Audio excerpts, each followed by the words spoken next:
कि एक hotel manager ने एक सिंगर को हायर किया, कहा कि आप हमारे होटल में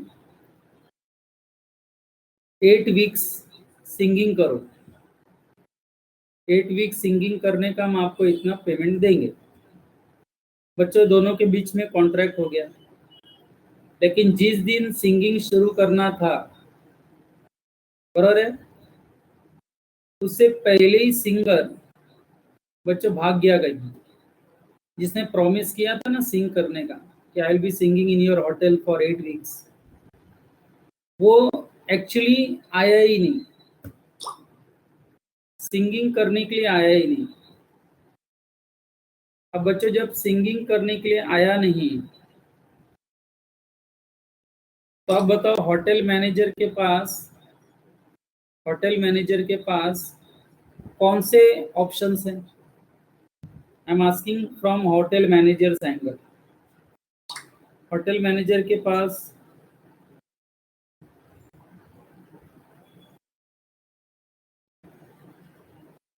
क्या ऑप्शन आएगा बच्चों? या तो वो कॉन्ट्रैक्ट को खत्म कर देगा, है कि नहीं?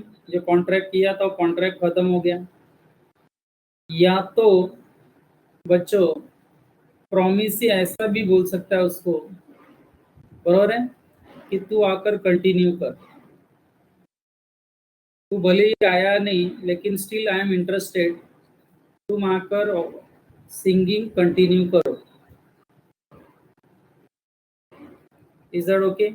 या ऐसा भी हो सकता है कि 2 वीक के बाद वो सिंगर आकर वहां गाना गाने लगा, होटल मैनेजर ने देखा कि अरे ये 2 वीक के बाद आया गाना गाने को, तो होटल मैनेजर ने उसको स्टॉप करके निकाला नहीं, उसको सिंगिंग कंटिन्यू करवा दिया,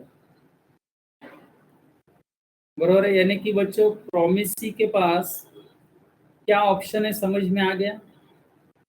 जिस प्रॉमिसर ने प्रॉमिस करके भी परफॉर्म नहीं किया, अपने आप को डिसेबल्ड कर दिया फ्रॉम परफॉर्मिंग, बराबर है, तो ऐसे केस में सामने वाली पार्टी क्या करेगी? वो या तो कॉन्ट्रैक्ट को खत्म कर देगी, या हो सकता है वो कॉन्ट्रैक्ट में वो इंटरेस्टेड हो कि वो सिंगर को फिर बुलाकर उससे आगे वो काम करवा सकता है। बच्चों, आपको ये मेरा हिंदी में बोलना समझ में आया क्या सबको? जरा रिस्पॉन्स दो। So it is up to the promisee, up to the promisee. Either he may put an end to the contract, matter ही खत्म, or he may signify through his word or through his conduct that he is still interested in this particular contract. बच्चों, मैं एक बार read करता हूँ इतना सुनने के बाद सेक्शन 39, जरा प्लीज मुझे रिस्पॉन्स देना क्लियर हुआ कि नहीं। Section 39 of Indian contract act deals with anticipatory breach of contract and provides as follows. When party to a contract has refused to perform or disabled himself from performing his promise in its entirety, the promisee may put an end to the contract unless he has signified but by words or conduct his acquiescence in its continuance. Acquiescence मतलब interest. तो बच्चा, have you understood this example? जरा yes no में typing दो। Section 39 clear है?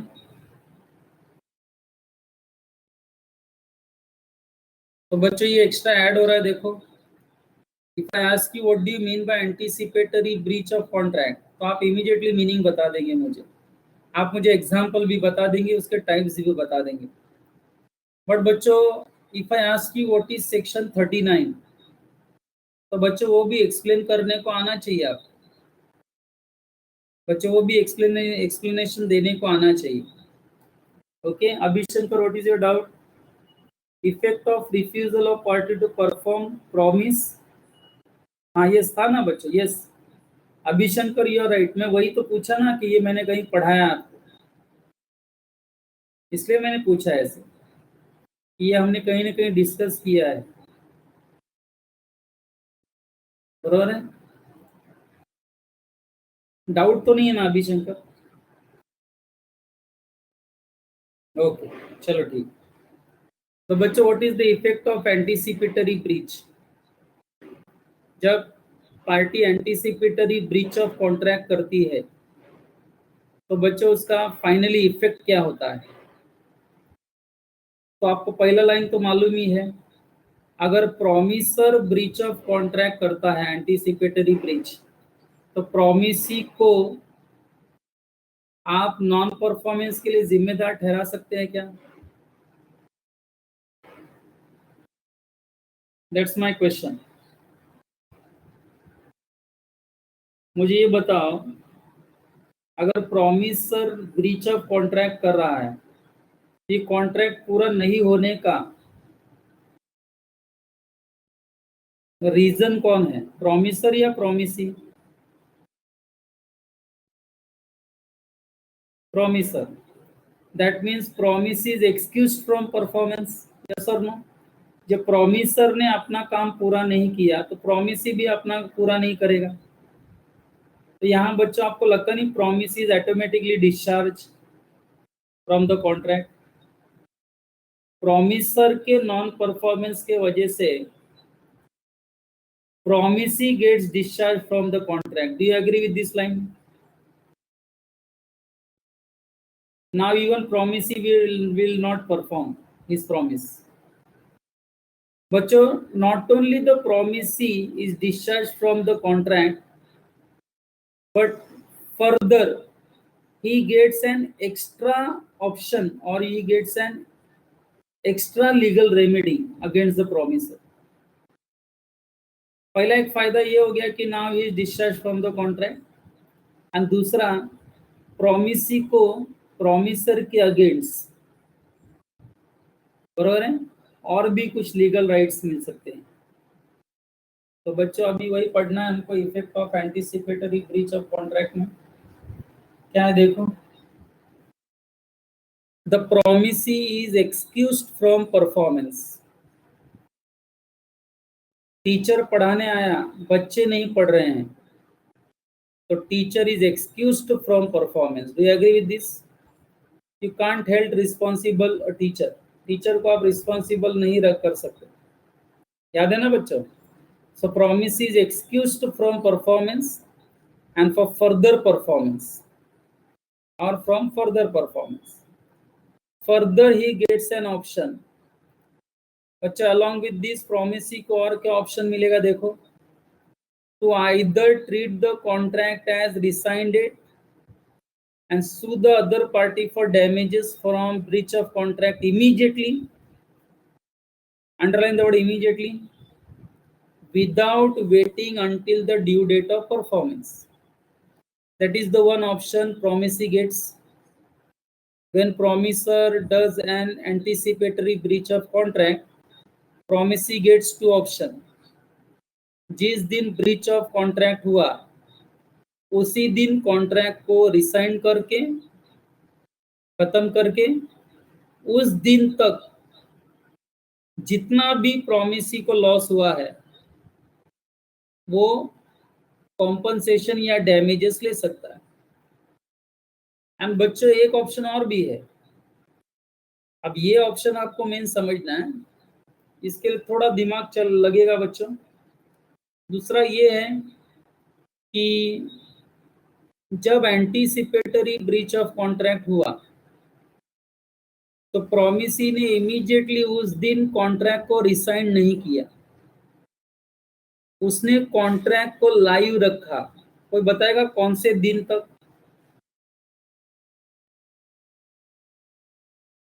उसने contract को cancel नहीं किया, उल्टा उसने कॉन्ट्रैक्ट को कंटिन्यू रखा।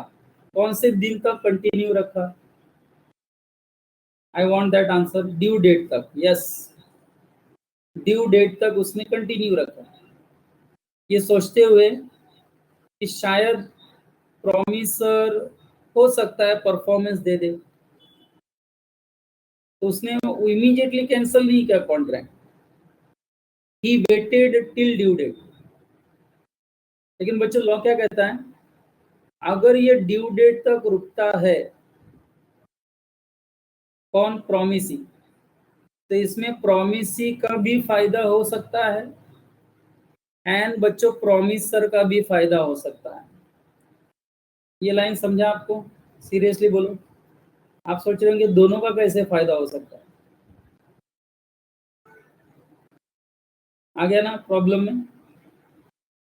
जब मैंने कहा कि एंटीसिपेटरी ब्रीच ऑफ कॉन्ट्रैक्ट हुआ जिस दिन, उस दिन रिसाइन न करके प्रॉमिस अगर ड्यू डेट तक रुकता है, तो ये ड्यू डेट तक रुकना उसके फायदे का भी हो सकता है एंड हो सकता है प्रॉमिसर के भी फायदे का हो जाए।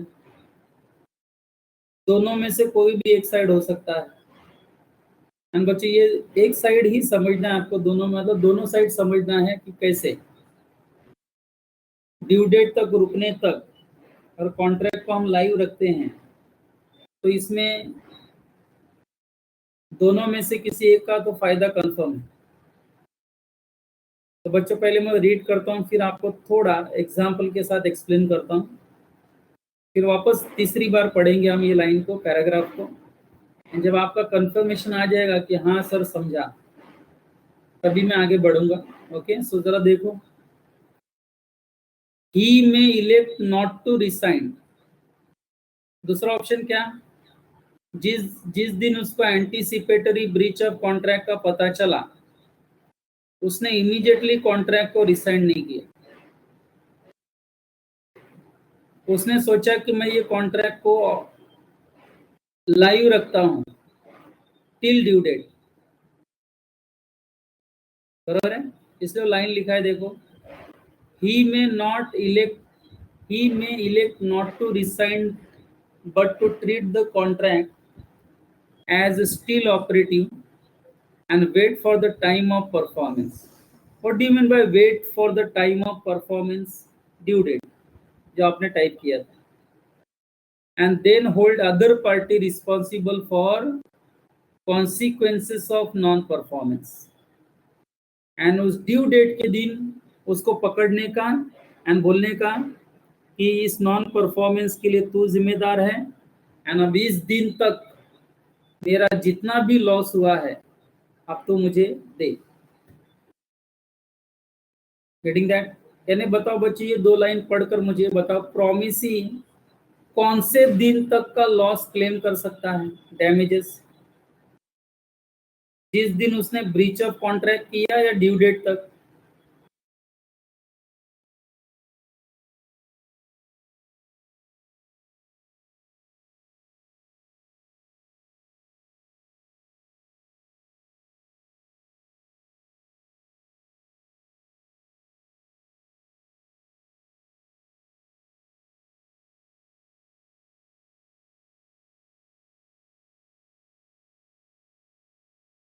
What is the answer?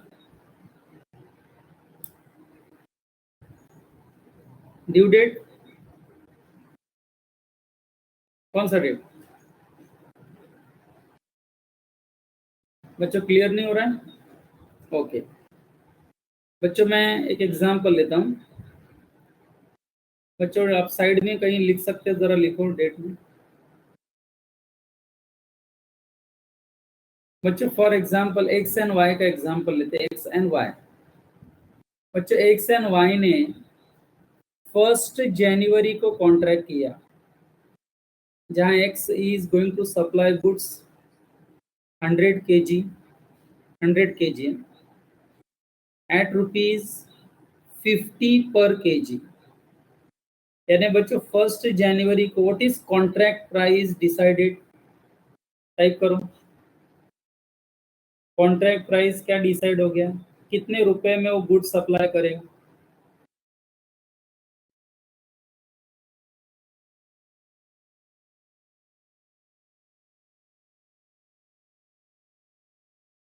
₹50 पर kg है, यस और नो?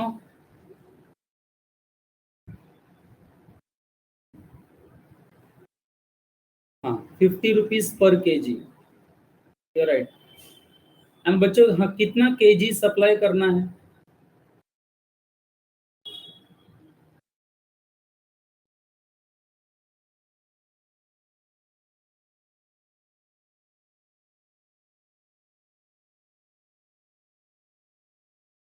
100 kg।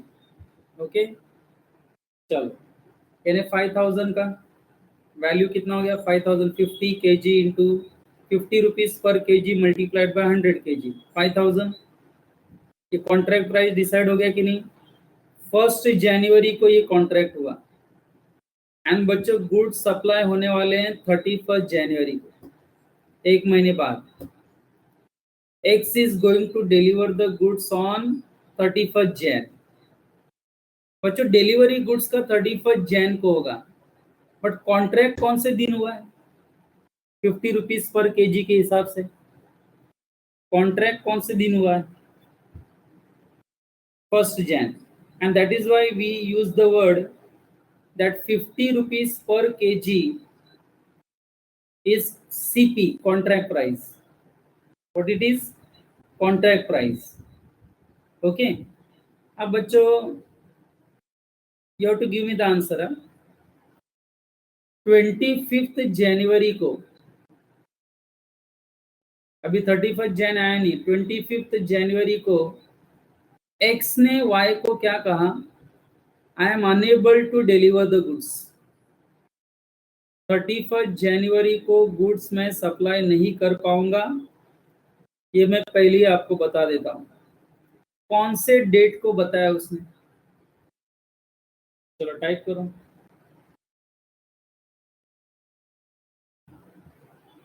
25 जैन।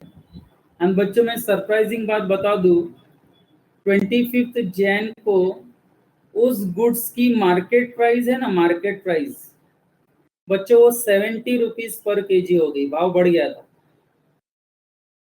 तो मुझे ये बताओ, ये कॉन्ट्रैक्ट अगर 25 जनवरी को कैंसिल होता है, मान लो चलो वाई 25 जनवरी को ये कॉन्ट्रैक्ट कैंसिल कर देता है, जिस दिन मार्केट प्राइस 70 रुपया था, 70 रुपीज पर केजी, तो आपको लगता नहीं यहाँ पर Y is going to claim compensation? Y is definitely going to claim compensation. Y compensation damages claim करेगा कि नहीं? चलो मुझे अमाउंट बताओ, कितना अमाउंट बताओ।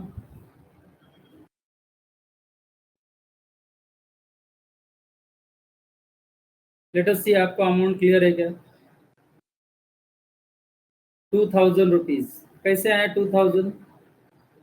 बच्चों कॉन्ट्रैक्ट प्राइस वाज 50 एंड जिस दिन ब्रीच किया मार्केट प्राइस 70 था, तो आपको लगता नहीं वाई को 2000 का लॉस हो जाएगा अभी और कहीं खरीदने जाएगा तो? एक्स के मना करने के बाद वो और कहीं खरीदने जाएगा तो 2000 का लॉस होगा कि नहीं उसको? तो ये 2000 रुपए का लॉस कौन किससे क्लेम कर सकता है? टाइप करो, कौन किससे क्लेम कर सकता है?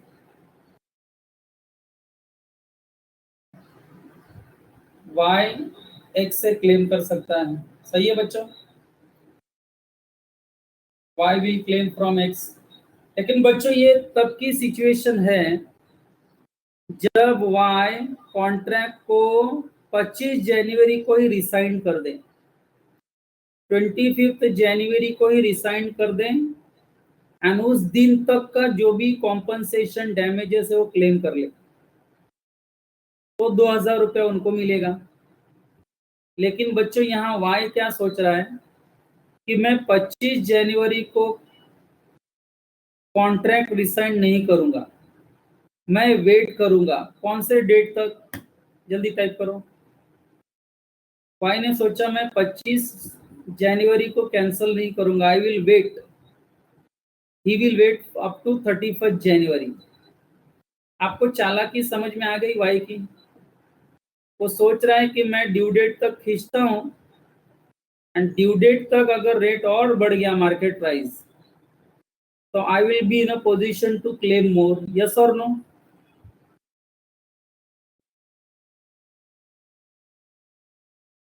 तो बच्चों वो 6 दिन और कंटिन्यू कर रहा है, देखो कैंसिल किए बिना। अब मैं मुझे ये बताओ, 31 जनवरी को तो उसको वैसे भी रिसाइन करना ही है।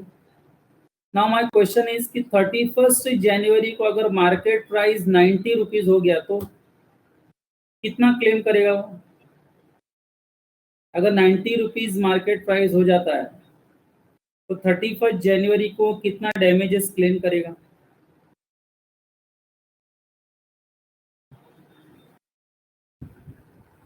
$4,000. You are absolutely right, 4,000. Very good बच्चे, ये तो हो गया प्रॉमिसी का फायदा। लेकिन ये 6 दिन रुकने के वजह से प्रॉमिसर का भी फायदा हो सकता है कि नहीं? बच्चों, अगर ये 6 दिन में अगर गवर्नमेंट ने डिक्लेयर कर दिया कि एक्स एंड वाई के बीच में जिस गुड्स का कॉन्ट्रैक्ट हुआ था वो बैंड हो गया, इलीगल है, तो बच्चे ये कॉन्ट्रैक्ट क्या हो जाएगा? ये कॉन्ट्रैक्ट क्या हो जाएगा? वॉइड। एंड आपको मालूम है कि वॉइड कॉन्ट्रैक्ट अगर हो गया तो आप कुछ भी रिकवर नहीं कर सकते, मालूम है ना? केस ही नहीं हो सकता। तो कौन फायदे में हो जाएगा? अगर गवर्नमेंट ने डिक्लेयर कर दिया गुड्स इलीगल है तो किसमें किसका फायदा हो जाएगा? Of course promiser. तो बच्चों, मैं क्या कहना चाहता हूँ अभी समझ में आया क्या? कि अगर वो ड्यू डेट तक रुकता है पढ़ाई के प्रॉमिसी। लिए मेहनत तो सब करते हैं, लेकिन स्मार्ट स्टडी कौन करता है? प्री एग्जाम ऐप के साथ बनाइए अपनी तैयारी super smart. Pre exam app देता है वाइड रेंज के एग्जाम्स की तैयारी, जैसे JEE, NEET, CAT, CA foundation, CS CET, banking, railway, SSC, MBA entrance, SYJC, com, TYB com और भी बहुत कुछ। Chapter wise tests and mock tests, detailed performance analysis, और अब तैयारी होगी एकदम परफेक्ट। कहीं भी कभी भी पढ़ाई करें। और एक विशाल क्वेश्चन बैंक आपकी तैयारी को बनाए आसान। इंस्टेंट इवैल्यूएशन से तुरंत जानिए अपनी परफॉर्मेंस और पाएं पर्सनलाइज्ड फीडबैक। तो अब देरी किस बात की? प्री एग्जाम ऐप डाउनलोड करें और अपने नाम से रजिस्टर्ड करें और एक विशाल क्वेश्चन बैंक बिल्कुल फ्री और अपनी सफलता की कहानी लिखें। लिंक डिस्क्रिप्शन में है। प्री एग्जाम ऐप स्मार्ट रुकता तैयारी है का साथी। प्रॉमिसी वाई, अगर ड्यू डेट तक रुकता है तो ये रुकने में उसका भी फायदा हो सकता है। एंड बच्चे, ये रुकने में हो सकता है प्रॉमिसर का भी फायदा हो जाए। क्या ये लाइन समझा सबको?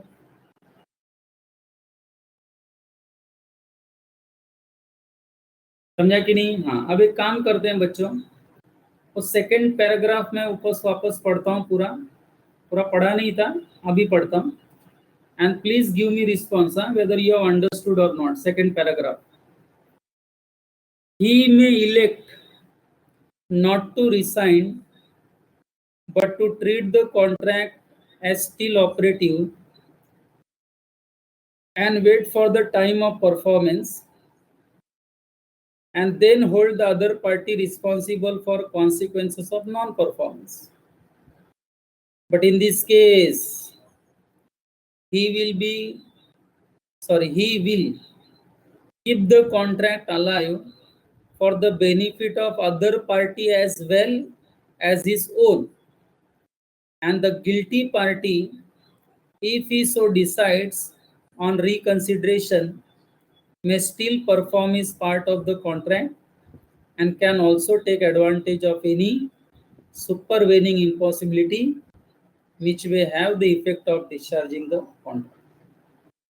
तो टाइप करो यस और नो।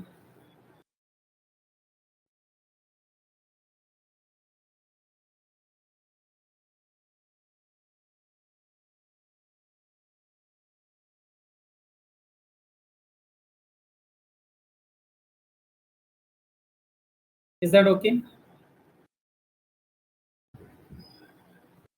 चलो बच्चों, ऐसा भी हो सकता है ना, इलीगल होने के बजाय रेट ही डाउन हो जाए, 50 रुपए का 40 रुपया हो जाए, तो अब आपको लगता नहीं प्रॉमिसर जरूर सप्लाई करेगा गुड्स? क्योंकि सामने वाले ने रिसाइन किया ही नहीं अभी तक।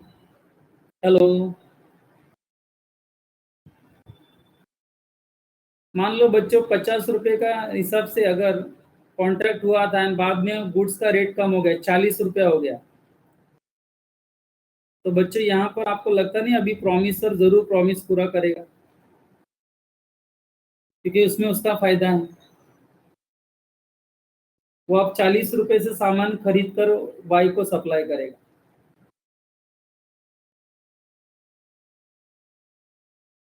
बरोबर है? नहीं, सेलर 50 में ही सेल करेगा अभी शंकर, यू आर राइट। लेकिन सेलर खरीदेगा कितने में अभी मार्केट से? 40 में, जो कि वाई भी खरीद सकता है अभी। तो बच्चे यहाँ कॉन्ट्रैक्ट कंटिन्यू रखने का आपको लगता नहीं वाई को नुकसान हो गया, सेलर को फायदा हो गया अभी?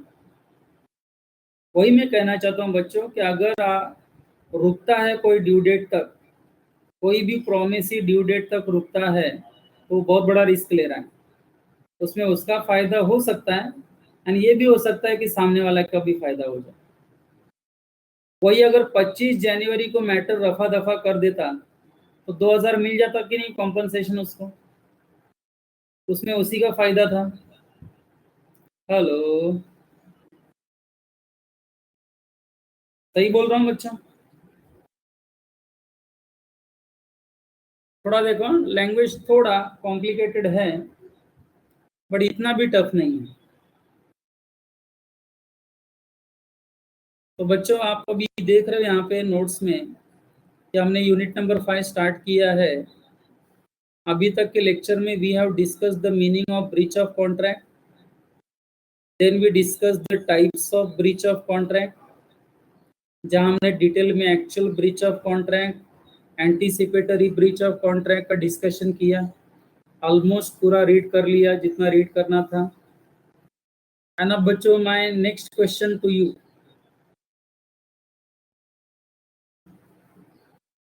बरोबर है? अगर प्रॉमिसर ने प्रॉमिस फुलफिल नहीं किया तो किसको लीगल रेमेडी मिलेगा? किसको लीगल रेमेडी मिलेगा? किसको लीगल रेमेडी मिलेगा? प्रॉमिसर ने प्रॉमिस फुलफिल नहीं किया तो किसको लीगल रेमेडी मिलेगा? प्रॉमिसी को। आप सही जा रहे हो बच्चों, but my next question is, promisee को कौन से लीगल रेमेडीज मिलेंगे? Are you getting my next question? आपका ये समझना बहुत सही था कि प्रॉमिसी को लीगल रेमेडी मिलेगा, लेकिन माय नेक्स्ट क्वेश्चन इज कौन सी लीगल रेमेडीज प्रॉमिसी को अवेलेबल है against this breach of contract? कौन सी लीगल रेमेडी? एक तो आपको पता ही है, बता दो चलो टाइप करके, बिना पढ़े आपको मालूम है। एक लीगल रेमेडी क्या मिलेगा? आपको दो पता है एक्चुअली, मुझे लगता है। पहला लीगल रेमेडी, हाँ सब तो पहला यही क्लेम करेंगे, डैमेजेस, है ना, कॉम्पनसेशन फॉर लॉस। एंड दूसरा बच्चों, तो बच्चों यही डिस्कस करना है, यही हमारा नेक्स्ट टॉपिक है। तो आप अगर नोट्स को देख रहे हो तो बच्चों डायग्राम को जरा देखो तो आपको पता चलेगा। अगर दो पार्टीज में से किसी भी एक पार्टी ने ब्रीच ऑफ कॉन्ट्रैक्ट किया तो दूसरी पार्टी को बच्चों कौन सी लीगल रेमेडीज अवेलेबल हैं? तो डायग्राम देख पा रहे हो सब लोग? मैं ये नहीं कह रहा हूँ सबके सब लीगल रेमेडीज मिलेंगे, but these are the types of legal remedies which is available to the aggrieved party, the party which is at loss। तो बच्चों उसमें सबसे पहले तो आपने मुझे बता ही दिया था कि हम सामने वाले के ऊपर केस कर सकते हैं, डैमेजेस क्लेम कर सकते हैं, कॉम्पनसेशन क्लेम कर सकते हैं कि नहीं, सूट फॉर डैमेजेस यानी कॉम्पनसेशन क्लेम करना। दूसरी लीगल रेमेडी क्या है? सामने वाले ने प्रॉमिस पूरा नहीं किया तो मैं क्यों पूरा करूं मेरा प्रॉमिस? इज इट पॉसिबल बच्चों? सेलर ने गुड्स डिलीवर नहीं किया मुझे तो मैं उसको क्या पेमेंट दे दूं क्या? Hello, that means I have right to resign the contract. मैं सेलर को क्लियर कट कहूंगा, तू जब गुड्स डिलीवर ही नहीं किया तो तू एक्सपेक्ट कैसे कर सकता है कि मैं तुझे पेमेंट करूं? That means I am not going to make you any payment. इसको कहते हैं रिसीशन, रिसाइन करना, कैंसल करना। जब तूने गुड्स डिलीवर ही नहीं किया तो मेरे तरफ से कॉन्ट्रैक्ट कैंसल कैंसल कैंसल। तो बच्चे ये एक लीगल रेमेडी है। सेलर ने गुड्स डिलीवर नहीं किया तो बायर कैंसल कर सकता है कॉन्ट्रैक्ट। सिर्फ कैंसल ही नहीं कर सकता है, बायर को जो भी लॉस हुआ है उसका वो कॉम्पनसेशन क्लेम कर सकता है। Are you getting this? तीसरा हेडिंग पढ़ो, शॉर्टकट में पढ़ा रहा हूं पहले, फिर डिटेल में हम जाएंगे। Suit for specific performance. अच्छा, आपको ये ऐसा लगता नहीं कि मैंने कुछ पढ़ाया है? सूट फॉर स्पेसिफिक परफॉर्मेंस कुछ याद आ रहा है? सूट फॉर स्पेसिफिक परफॉर्मेंस किसका एग्जाम्पल लिया था? आप एग्जाम्पल मुझे बता दो तो मैं समझ जाऊंगा कि आपको याद है।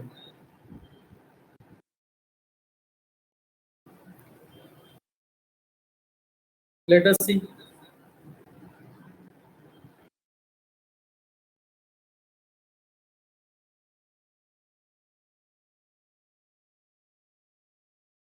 डेफिनेटली मैंने पढ़ा है, आइडिया दी है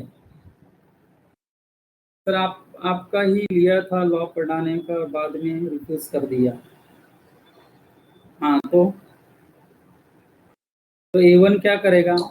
किसी और को अपॉइंट करने की बजाय गिरीश को ही बोल सकता है कि अभी तुमने शुरू किया है तो कंटिन्यू करो एंड खत्म करो, बाद भी चाहिए तो मत पढ़ाना हमारे यहाँ। याद आया बच्चों? मैंने फिल्म स्टार्स का भी एग्जांपल लिया था कि आदि मूवी में अक्षय कुमार ने काम किया, फिर उनका मुड़ गया, उनका अजय देवगन को ले लो आदि मूवी में, तो ऐसा चलता है क्या?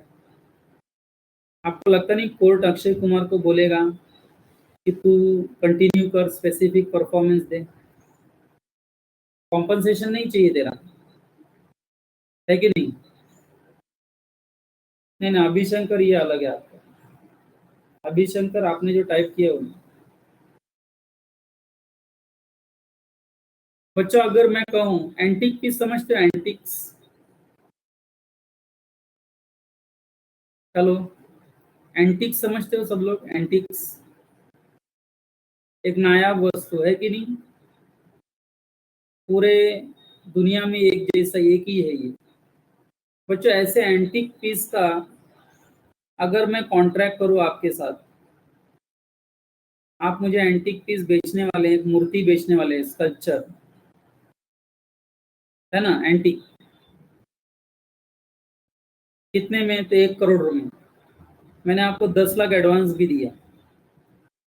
आपने कहा कि ये एंटिक पीस आपको 2 दिन के बाद घर पे पहुंच जाएगा। मैंने कहा 90 लाख रुपीज तब दूंगा। बच्चों 2 दिन बाद मेरे घर पे वो मूर्ति आई, लेकिन वो मूर्ति वो नहीं थी जिसका हमने कॉन्ट्रैक्ट किया था। तो समझा आपको? हेलो, तो बच्चों मैं कोर्ट में जाकर आपके ऊपर केस करूंगा कि आपने जो मूर्ति बेचा था मुझे एंटिक, वही चाहिए, उसकी जगह और कोई सामान नहीं चाहिए, उसकी जगह कोई कॉम्पनसेशन भी नहीं चाहिए। मुझे वही स्कल्पचर चाहिए जिसका मैंने आपके साथ कॉन्ट्रैक्ट किया था, ना आपको वही देना पड़ेगा। तो समझा आपको स्पेसिफिक परफॉर्मेंस? हेलो, आइडिया आ रही है बच्चों स्पेसिफिक परफॉर्मेंस वर्ड की? हाँ, तो बच्चों आपने कहा कि हमसे कॉम्पनसेशन ले लो, तो मैंने कहा see I am not interested in your compensation, मेरे पास बहुत पैसा है, मुझे वही मूर्ति चाहिए जिसका हमारे बीच में कॉन्ट्रैक्ट हुआ था, वही चाहिए तो चाहिए, और कुछ नहीं चाहिए।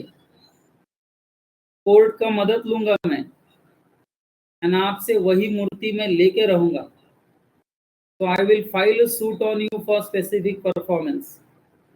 जो तय हुआ था उसके हिसाब से चलो ना, जो हमारे बीच में फिक्स हुआ था उसके हिसाब से चलो। Are you getting this? फिर बच्चों आपको याद होगा मैंने सूट फॉर इंजंक्शन भी पढ़ाया था, टाइप करो, किसका एग्जाम्पल था ये? किसी एक्ट्रेस का एग्जाम्पल लिया था मैंने, सूट फॉर इंजंक्शन, याद आया कुछ? ये भी एक लीगल रेमेडी है, कोई ब्रीच ऑफ कॉन्ट्रैक्ट करेगा तो। इसका एग्जाम्पल लिया था बच्चों, याद है? चलो मैं याद दिला दूं। कुसुम कुछ टाइप कर रही है, लीन। Anushka Sharma, YRF, very good. Anushka Sharma, Yashraj films, 3 फिल्मों का कॉन्ट्रैक्ट था, याद आया?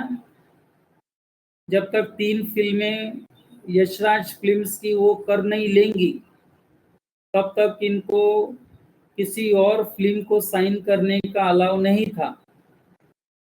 लेकिन अनुष्का शर्मा ने यशराज फिल्म्स की 2 फिल्मों में काम किया, तीसरा बाकी था, लेकिन इन्होंने जाके किसी और फिल्म प्रोड्यूसर की मूवी साइन कर दी, उसका शूटिंग शुरू हो गया, तो यशराज फिल्म्स ने इनके ऊपर केस कर दिया और इनको शूटिंग करने से रोका। यानी बच्चों, यशराज फिल्म ने इनके ऊपर सूट किया for the breach of contract. And ये सूट क्या था? सूट फॉर इंजंक्शन, कि जब तक आप 3 फिल्मों में काम नहीं कर लेंगे, you have no right to sign any other banners movie. बच्चों कुछ याद आया? Suit for injunction.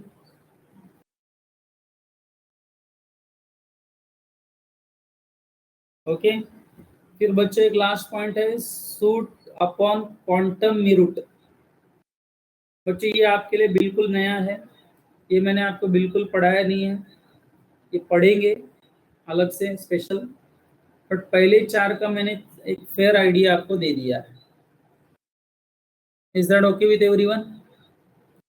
Confirm? Okay, तो बच्चों हम एक काम करते हैं, ये जो 5.3 है, यानी डैमेजेस का मतलब क्या, अलग अलग डैमेजेस क्या हैं, कौन से डैमेजेस हैं, ये सब बच्चों हम नेक्स्ट लेक्चर से पढ़ने को शुरू कर देंगे। तो जस्ट एक आइडिया आज हमने ले लिया यूनिट नंबर 5 का। ओके, ब्रीच ऑफ कॉन्ट्रैक्ट के ऊपर पूरा ये टॉपिक है, एंड मुझे लगता है कि नेक्स्ट लेक्चर ये कंप्लीट भी हो जाना चाहिए, छोटा topic. Okay, we will try to complete in the next lecture.